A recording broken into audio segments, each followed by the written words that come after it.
সূরা নাসের মধ্যে এত নাচ কেন? আরে নাচতে কইছে এই জন্যই তো এত নাচ। কুল আউযু বিরাব্বিন নাস, মালিকিনুন নাস, ইলাহিনুন নাস, হ্যাঁ, মিন শাররিল ওয়াসওয়াসিল খান্নাস, আল্লাযী ইউসফি সুদুরিন নাস। শিল্পী, আপনার বাউল শিল্পী তো চিনেন নাকি? বাউল শিল্পী চিনেন না? গ্রামে গ্রামে এসে গান করে করে কোরআনুল কারীমের তাফসীর করে যায়। ওরে বাবা, গান বলে বলে কোরআনের তাফসীর শুনছেন এটা জীবনে?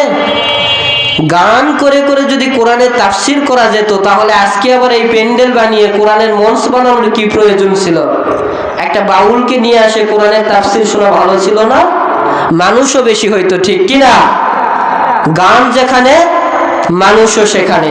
তো বাউল শিল্পী এসে যদি এখানে গান বলে বলে কোরআনের তাফসীর করত তাহলে মানুষ কি কম